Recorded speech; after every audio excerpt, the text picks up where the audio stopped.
What if the silence in your town wasn't silence at all?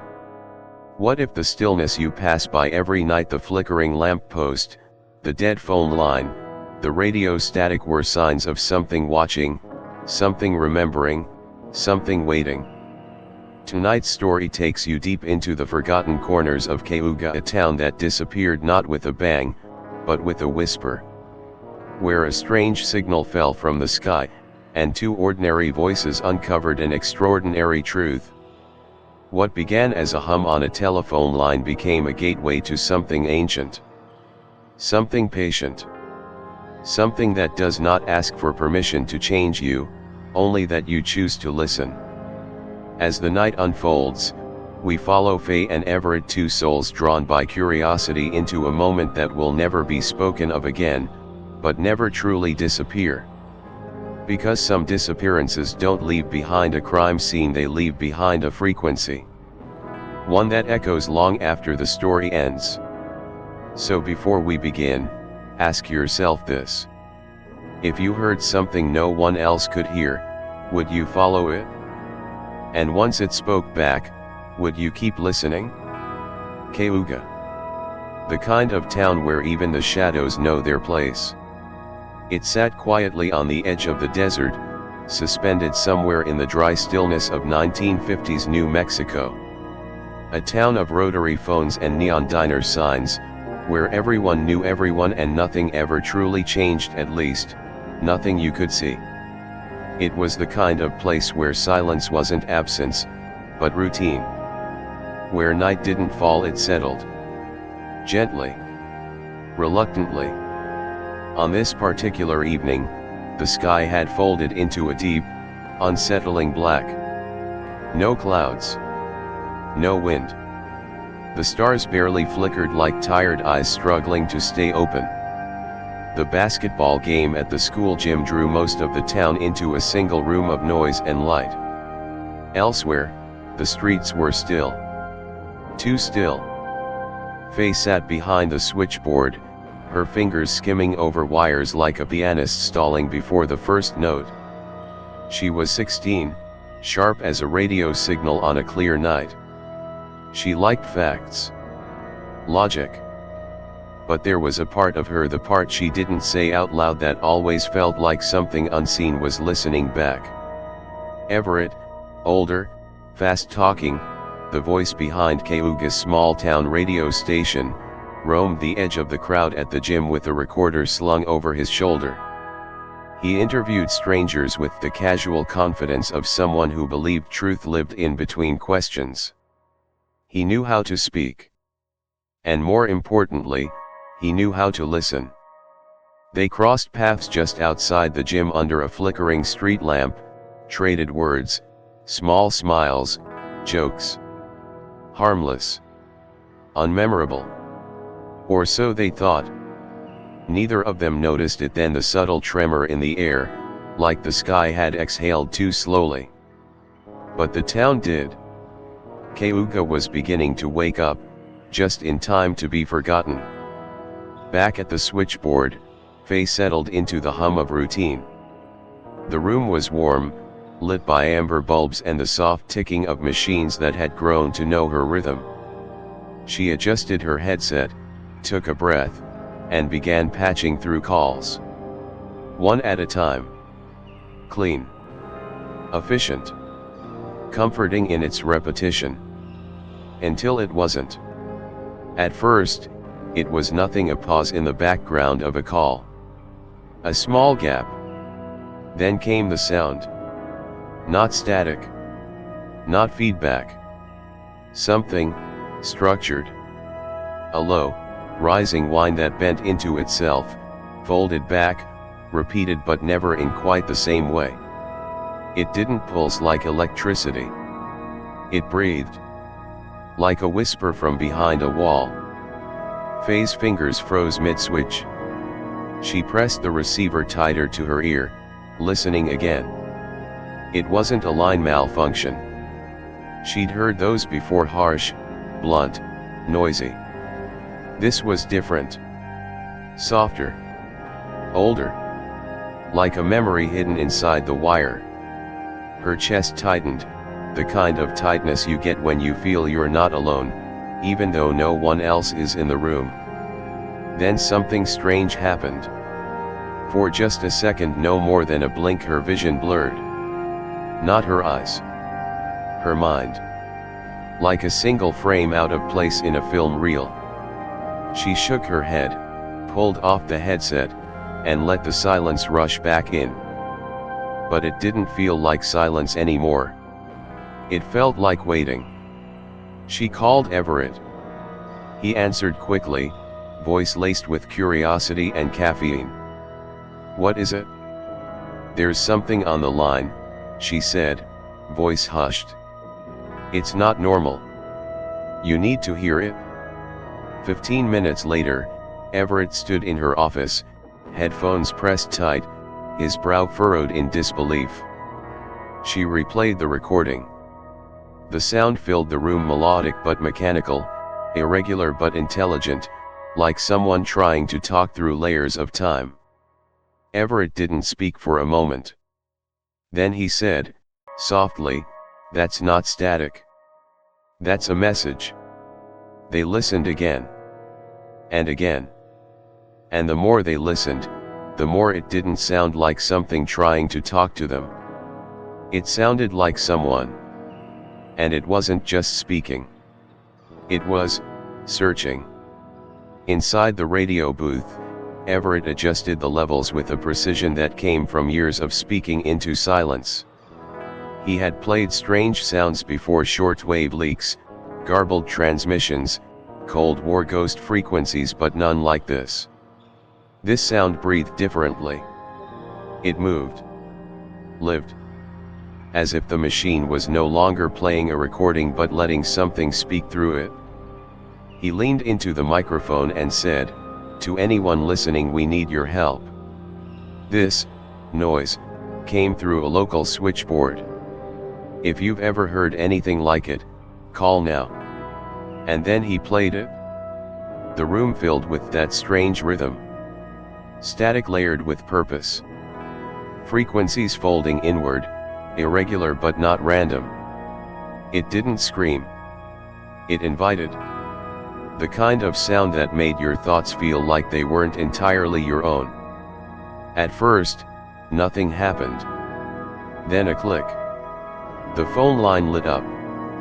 Everett snapped on the recorder. The voice on the other end was low. Male. Steady. But beneath the calm, there was something cracked like glass held together by memory. "My name's Billy," the voice said. "I've heard that sound before. A long time ago. When I worked for the military, we were told to listen. Just listen. And never speak of it." Faye, now beside Everett, scribbled notes furiously.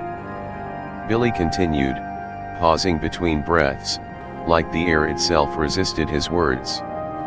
It wasn't a normal sound. It came from above. But not from space. Not exactly. More like from a place that sees space differently.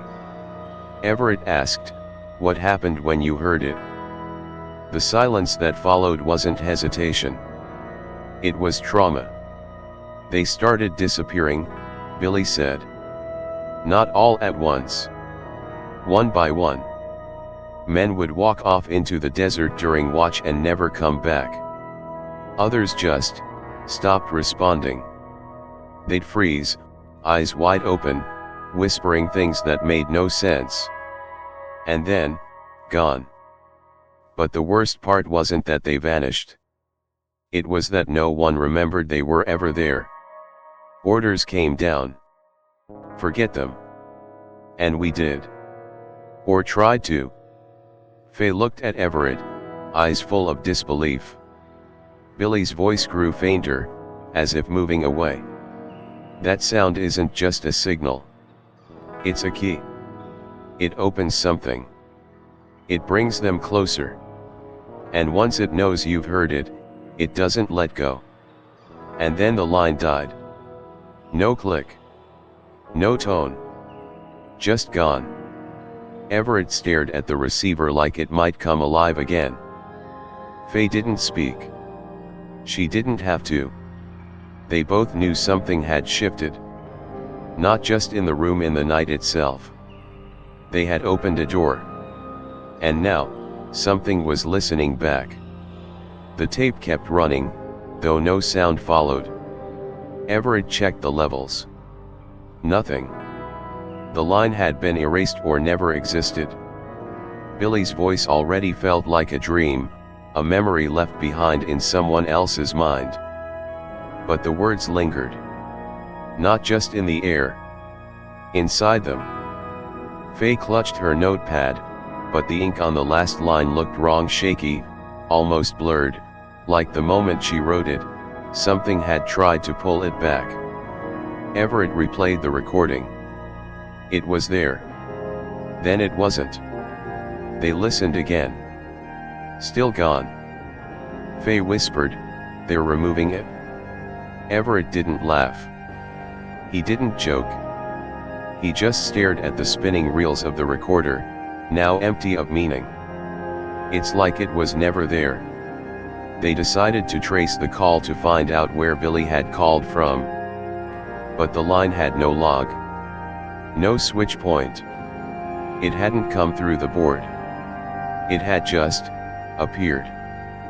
Faye's hands trembled.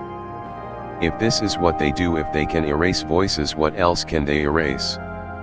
Everett looked toward the studio door. Outside, the night seemed denser. The street lights glowed duller. The sky pressed lower. Then came the hum. Not from the tape. From everywhere. Low, pulsing, steady like the heartbeat of something too big to be seen. Faye clutched the desk. Her head filled with a soft pressure, not pain, not sound, just presence.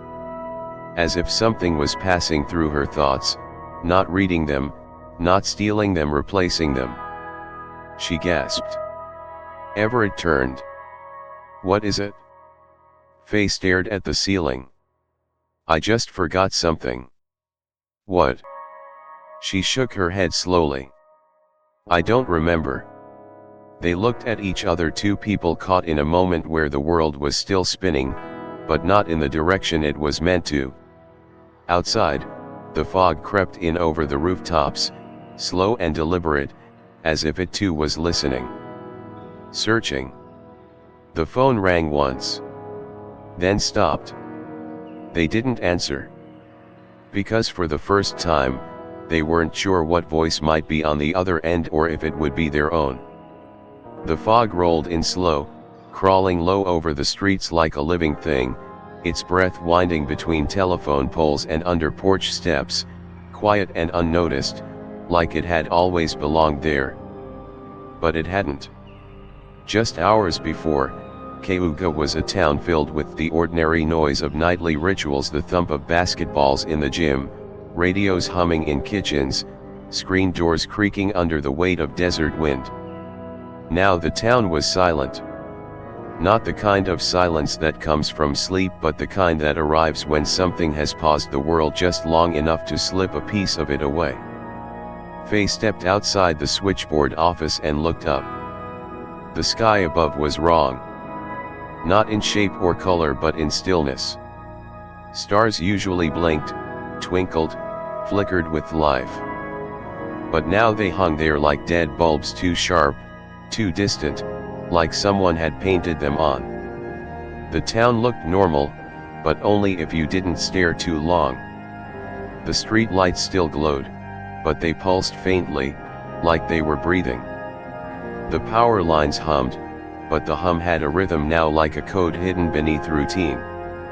She walked to the middle of the road, heart pounding in the quiet, then froze. No wind. No dogs. No crickets. No distant engine noise. No sound at all. It felt like the world was inside a jar, sealed, observed, measured. Everett joined her, stepping out from the radio station. He didn't need to ask what she was feeling. He felt it too, the unshakable sense that they were being studied not with eyes, but with presence, something above and beyond them, something that understood them better than they understood themselves. "It's not just the sound," Faye whispered. "It's changing everything." Everett didn't answer. His eyes were fixed on the horizon, where the trees that once framed the edge of town now stood too still, not swaying, not shifting, just there, like props in a dream. Then a light flickered near the water tower, soft and pale, not a spotlight, not a beam, just a shimmer in the air, like heat rising from asphalt on a cold night.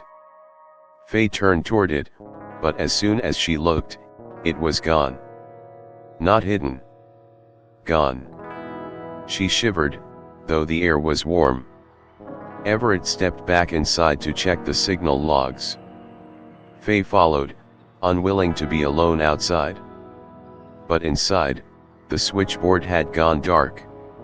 No lights, no rings, no tones. Just silence. And in that silence, came a single pulse. A deep hum. Like breath. Like memory. Like something waking up. They drove out of town before midnight, the road stretching into a thin ribbon of black between fields that no longer looked like fields, but shadows pretending to be fields. Everett had remembered something, a name scribbled in one of the old call logs, someone who had called the station years ago, rambling about strange lights and missing time, a name he dismissed back then as another lonely voice looking for meaning. Now he wasn't so sure. The woman's name was Blanche. She lived past the outer ridge, alone, near the tree line where the hills dipped. The car headlights cut through a fog that had no source, no pattern, just presence. Faye sat silently, clutching a recorder that hadn't worked since the signal. The closer they got to Blanche's house, the more the road felt detached, as if it didn't lead somewhere, but backwards, like they were driving into a version of the past that had refused to decay. Blanche answered the door before they could knock. She looked like someone who hadn't slept in years, but didn't seem tired. Her hair was white, braided tightly over her shoulder, her eyes pale and unfocused, or maybe they were just focused somewhere else. She didn't ask who they were. She simply stepped aside, letting them in like it had already been decided. Inside, the air was stale and thick with dust, but underneath that, a faint hum, the same one Faye had heard on the switchboard, but weaker, older, like a memory losing strength. Blanche sat in a worn chair by a window that didn't show the outside. She began speaking without prompt. "It doesn't call to everyone," she said. "Only the ones who are listening without knowing it." Her voice was soft, steady, heavy with things she'd never said before. She told them about her son, how he began hearing voices in static, how he stood outside one night and whispered into the sky, how the light came, not a ship, not a beam, but a knowing. It hovered, pulsed, and when it left, so did he. No trace. No one else remembered. Not the neighbors. Not the school. Not the town. It was like he had never existed. But Blanche remembered. Not because she wanted to. Because she couldn't forget. "They erase everything," she said. "Not just people. But the parts of you that remember them. They leave just enough behind to make you question whether you ever really loved someone at all." Everett tried to ask more, but Blanche simply handed him an object, a reel, dusty, old, cold in his hand. "It's not a recording," she said. "It's a key. But you have to decide whether to turn it." Then she turned her face back to the window and went still, as if her purpose had been fulfilled the moment she opened the door. Faye looked to Everett. He was pale, shaking. "What now?" she asked. He didn't answer. But outside the house, the wind had stopped again. And overhead, the stars were no longer blinking, they were aligning. The ride back into Cayuga was quieter than the road deserved. The tires hummed against the pavement, but there was no echo, no crunch of gravel, no wind through the windows. The town unfolded before them like a memory, misremembered familiar buildings in the right places but somehow smaller, flatter, like paper folded too many times. The houses stood like statues, windows dark, porches empty. The street lights flickered not in chaos, but in unison, as if pulsing to a rhythm only the sky understood. Faye leaned against the window, eyes scanning the horizon. "Do you feel like something's been taken?" she asked softly. Everett nodded without looking. "Or maybe something's been added, something that doesn't belong." They parked near the switchboard office. The streets were deserted, but it didn't feel abandoned, it felt cleared, like space had been made for something else to arrive. The fog was gone, but the air still pressed close, heavy with anticipation. Inside, the equipment sat where they left it, yet it felt altered. The lights on the switchboard blinked slowly, rhythmically, even though there were no calls. No tones. No lines open. Just the illusion of connection. Faye approached it, placed her fingers gently over the wires, but didn't plug anything in. Something deep inside her whispered not to. She turned instead to the window, staring out at a town that no longer seemed to remember what it meant to be alive. Across the street, a street lamp burst softly, not with sparks, but with a dull white pulse. Then another. And another. The pulses traveled outward, in a slow expanding ring, as if mapping something invisible across the town. "They're searching," Faye said, voice shaking. Everett stood behind her, holding the reel Blanche had given them. "Or they've already found us," he said. In that moment, every light in the town, every bulb, every screen, every silent machine blinked off for exactly 3 seconds. And when they returned, nothing was where it had been. Not furniture. Not shadows. Not memory. It all looked the same, but felt entirely wrong. Like waking up in a dream built from someone else's thoughts. Faye looked at Everett. "If they can erase people," she said, "what's stopping them from erasing a town?" He didn't answer. Because maybe they already had. They didn't run. They didn't scream. They walked slowly, quietly out to the edge of town, toward the field near the water tower where nothing should have been happening, and yet something always was.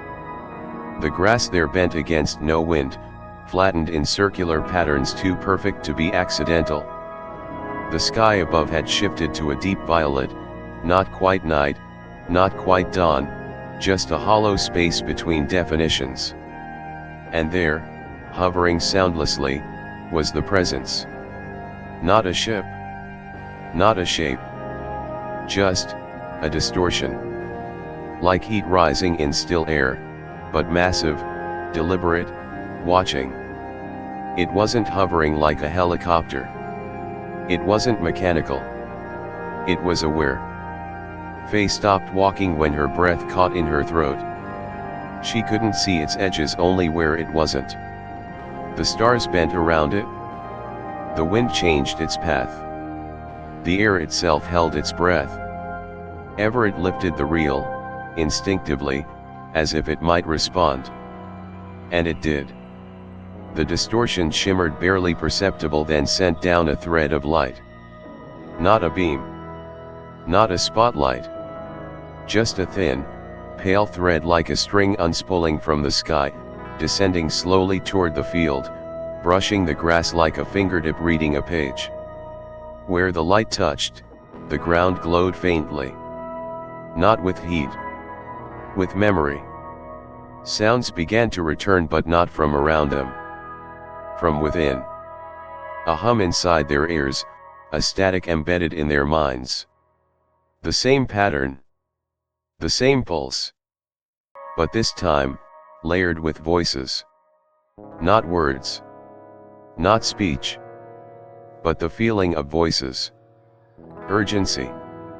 Recognition. Welcome. Faye stepped forward without realizing. The light pulsed as she neared it, brighter, then softer, like a breath adjusting itself to match hers. Everett reached out to stop her, but something in him froze. Not fear. Respect. The kind you feel in ancient places. The kind that tells you not to touch what was never meant for human hands. Then, without warning, the sky cracked. Not loudly. Just enough. Like something immense had shifted slightly above them, adjusting, aligning. The light lifted, retracting upward, and for a brief moment, they both saw it, a structure vast, complex, invisible until it chose to be seen. It was not a machine. It was a thought made visible. A cathedral of motion. A being of impossible geometry. It hovered in stillness, not because it could not move but because it had already arrived. Then it vanished, folding back into the violet sky like a ripple closing behind itself. The field went still. The wind returned. The stars flickered as if they had forgotten where they'd been. And Faye whispered, "It wasn't just watching." Everett turned to her, voice shaking. It was deciding. They moved without talking, as if language had temporarily lost its purpose. The road behind them dissolved into silence, and the trees ahead formed a tunnel that wasn't meant to be entered, not because it was dangerous, but because it was not entirely part of this world anymore. The forest that once bordered Cayuga now felt like an echo of itself, each tree standing too straight, too still, like it was holding its breath alongside the sky. Faye walked first, drawn by something she couldn't describe, not a voice, not a sound, but a pull behind her ribs, like a memory trying to return. Everett followed, clutching the reel from Blanche like it was the only thing that hadn't changed. Every few steps, the air shifted, like passing through invisible veils, temperatures dropping then warming again, the smell of copper, of burnt ozone, of something that didn't belong on Earth. At the center of the woods was a clearing, not wide, not obvious, but perfect in shape, a circle carved gently into the earth, the grass inside bent flat in spirals, marked not by violence but by precision. It wasn't scorched. It was chosen. In the middle lay an object. Metallic. Smooth. The size of a hand. It vibrated not with sound, but with memory. Faye knelt before it, reaching out, and the moment her fingers brushed its surface, the static began. Not through the air. Not through the trees. But inside her. A low hum, like 1,000 whispers layered over her thoughts, not erasing them, replacing them. She gasped, staggered back, eyes wide, not with fear, but with recognition. "I've heard this," she whispered. "In dreams. Or, not dreams. Just before waking. Just before forgetting." Everett stepped beside her, eyes fixed on the object, and without warning, he dropped to his knees.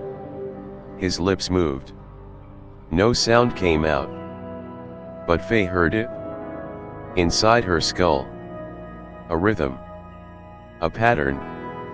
A message. Not in English. Not in any language spoken by mouths. It said something old. Something heavy. Something final. The trees around them pulsed faintly with the beat, as if the entire forest was sinking to the same frequency. Time bent inward. Moments repeated. The same birdsong. The same breeze. The same thought. Over and over, like reality buffering. Faye reached out to touch Everett, but her hand went through him for a fraction of a second. Just a blink. But enough. Enough to know, whatever this was, it was rewriting the rules. And they were no longer visitors. They were participants. Chosen or trapped, she wasn't sure. But something in the sky had seen them. And now, it was asking something more. The air around them thickened, not like fog but like a thought too big to hold. The object at the center of the clearing blinked once with a light that wasn't color, it was memory. And suddenly Faye was standing somewhere else. Not in body. In mind. She was 9 again, lying under the stars outside her childhood home, her father pointing out constellations. But the stars were wrong. They were closer. And one of them moved. Then she blinked and she was back in the clearing, hands still hovering above the object. But something inside her had changed. She looked to Everett. He was shaking. Tears streamed down his cheeks. Not from fear. From knowing. He looked up and whispered, "It showed me everything." "What did it show you?" she asked. He struggled to form the words. "The past. The future. Ours. Theirs. All at once. Time isn't a line. It's a chamber. And we've been echoing inside it without knowing." The sky responded. Above them, the trees parted not with wind, but with gravity. A shape descended. Not seen, understood. It did not lower. It unfolded. Like a concept taking form just long enough to be perceived. Faye and Everett didn't run. They stood, side by side, and watched as a beam of light the width of a breath shimmered down from the sky, touching the grass between them. It made no sound. But they felt it. A question. Not asked in words, but offered in silence. A door. A choice.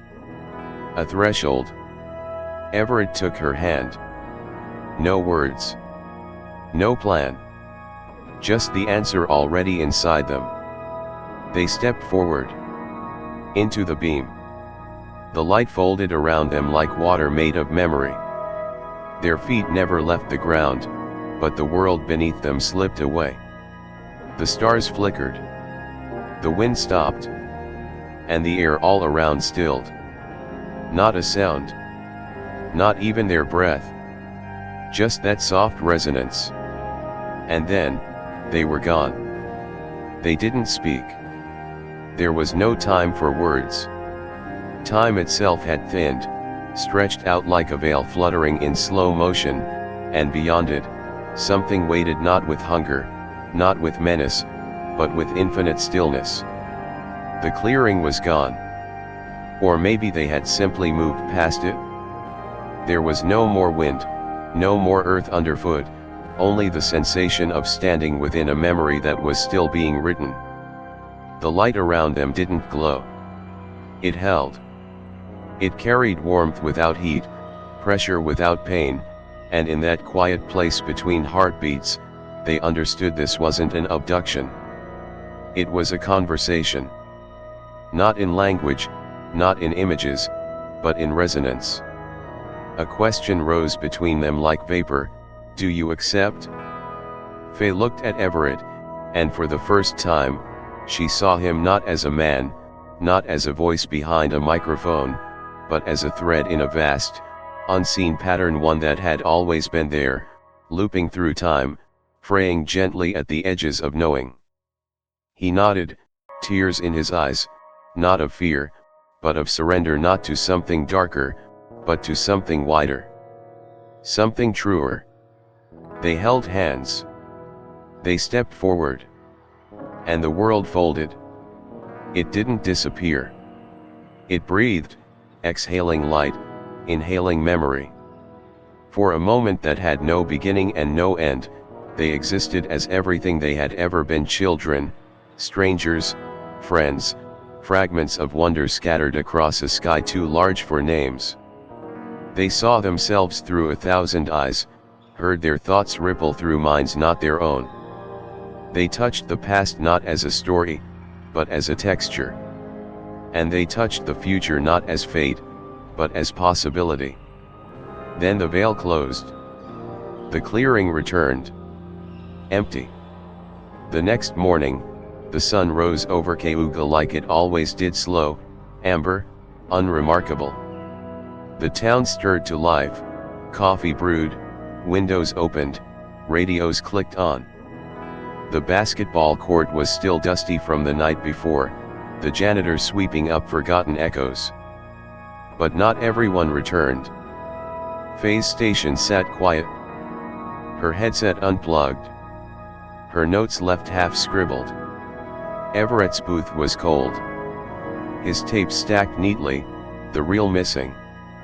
The chair still held the shape of his last broadcast. No one questioned it. No alarms were raised. No calls were made. It was as if they had never been there. The town adjusted, seamlessly, as if a gentle hand had pressed a finger over the timeline and smoothed it flat. Memories flickered, then dimmed. Photos blurred. Names dissolved in casual conversation.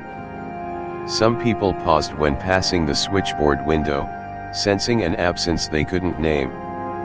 Others looked up at the sky without knowing why, then looked away. But the static remained. Late at night, in the right conditions, on certain radios tuned between stations, the hum returned. That pulse. That voice. That rhythm. Not human. Not alien. Just, other. And those who listened closely really listened sometimes reported dreams. Of circles in the field. Of lights without heat. Of choices whispered in silence. They didn't remember the names. But they remembered the feeling. The question. The decision. And somewhere, beyond Cayuga, where sky folds into thought and time forgets its path, Faye and Everett drift not lost, not erased but woven into something far greater than the town that forgot them. They are not gone. They are remembered by the sky, by the signal, and by those who still choose to listen. The morning after their disappearance came like any other, slow, gold-edged, and forgettable. The sun rose without hesitation, spilling light across rooftops that had seen nothing.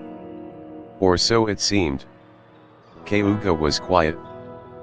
But not like before. It was the kind of quiet that follows an unanswered question. The switchboard office sat in its usual place, windows fogged from the inside. No one knocked. No one called. Inside, Faye's chair was pushed back slightly, like she'd stepped away mid-call. A coffee mug rested beside her notes, still stained with the warmth of yesterday. But the phone lines were dead, not disconnected, but unplugged from something larger. And across town, Everett's studio echoed the same story, an unfinished cup of tea, a mic still warm, and a recording reel gently spinning without memory. The strange thing was not that they were gone. It was that no one seemed to remember they'd ever been there. The woman at the diner paused when someone asked who ran the radio show at night, her brow furrowing, lips parting, but no answer came. The mailman skipped 2 addresses without realizing. And the janitor at the high school found an extra locker unmarked, empty, yet filled with a strange smell of static and dust. No alarms were raised. No posters hung. The town adjusted, reshaped itself like water fluid, forgetful, as if someone had reached down and gently folded the memory of Faye and Everett out of its fabric, smooth and clean. But not all traces vanished. Not completely. Out past the edge of town, where the roads forget to curve and the trees forget to sway, there was a field. And in that field, a single patch of grass bent low in a perfect spiral. No one mowed it. No one stepped there. But animals avoided it. Birds flew around it. And old radios, the kind with knobs and metal teeth, sometimes sparked to life when held nearby. Not with words. Not with songs. But with a sound. A pulse. Like breath caught between two worlds. Stories like this don't end with applause or resolution. They settle. They drift. They haunt quietly, in spaces too small for names. In the weeks after Faye and Everett vanished, Cayuga never asked for answers. Not because it didn't care, but because something deeper had whispered not to remember. But memory is a stubborn thing. It leaves fingerprints even in erased places. A boy riding his bike through the forest swore he saw a light hanging above the trees, not a flashlight, not a drone, just hovering, pulsing, as if the sky itself had grown an eye. A woman walking her dog paused near the water tower and felt suddenly weightless, as if the ground no longer cared whether she stayed. She didn't tell anyone, but for weeks after, her dreams were filled with voices she didn't recognize, voices that asked no questions, only offered glimpses of somewhere else, someone else. In the next town over, a ham radio operator picked up a signal he couldn't trace. A short burst of tone, followed by a static-laced whisper, "We remember you." He thought it was a prank. But when he played it back, the voice wasn't there. Only silence. Still, he couldn't stop listening. People talked about the stars more than usual. Not the big ones, not the constellations, the ones in the corners, the faint ones that seemed to move if you stared too long. Some nights, lights blinked on the horizon where no towers stood. And always, the quiet came just before they appeared. No one linked it back to Faye. No one mentioned Everett. But every so often, a child would ask their parents, "Why does the radio sound like it's breathing?" The parents would shush them, laugh nervously, change the subject. But they heard it too. They just didn't have the words. Or maybe the words had already been taken from them. Not all disappearances are tragedies. Some are transitions, openings, answers given in silence. Faye and Everett were not taken. They were accepted. The sky didn't demand them. It offered them a door, and they stepped through without fear, without promise, only understanding. And in doing so, they became part of something too vast to name. Something that doesn't live in stars or ships or silver discs, but in thought, in signal, in memory. Cayuga will never fully recall what happened. That's how it was designed. But out there, in the space between frequencies, where silence thickens into meaning, their story remains. Some say if you tune a radio between stations late at night, just past the hum and hiss, you'll hear two voices. A girl and a man. Talking softly, calmly, like friends walking through the dark. They never say their names. But their words feel familiar. Like something you almost dreamed. Something you almost lost. Something you were meant to find again. And if you listen long enough, you'll hear the pause, the space between. And in that pause, a question still echoes, "Can you hear us?" If your answer is yes, then maybe you haven't forgotten. Maybe you were always meant to remember. Maybe, you're one of them now. And just like that, they were gone. No alarms. No answers. No footprints to follow. Only the quiet ring of a signal that may still be playing somewhere out there, waiting for someone else to hear it. Cayuga returned to normal, at least on the surface. But what is normal, when memory itself can be edited, erased, replaced? The story of Faye and Everett was never written down. It wasn't archived. It wasn't investigated. But maybe, just maybe, it was transmitted to you. Because you've heard it now. So I'll leave you with this. What was the most haunting part of tonight's story for you? Was it the moment they saw the shape in the sky? Was it the choice to step into the light, knowing they might never come back? Or was it the silence that followed? If you were in their place, would you have walked into that clearing? Would you have followed the voice, even if it meant leaving everything behind? Let me know in the comments. Your thoughts might just spark the next signal we uncover. If this story stirred something inside you, consider subscribing to the Alien Storyverse, where each episode takes you closer to the edge of what we know, and deep into what we fear to remember. Turn on notifications so you never miss the next broadcast, because some stories don't wait forever. And remember, they're still listening. Are you?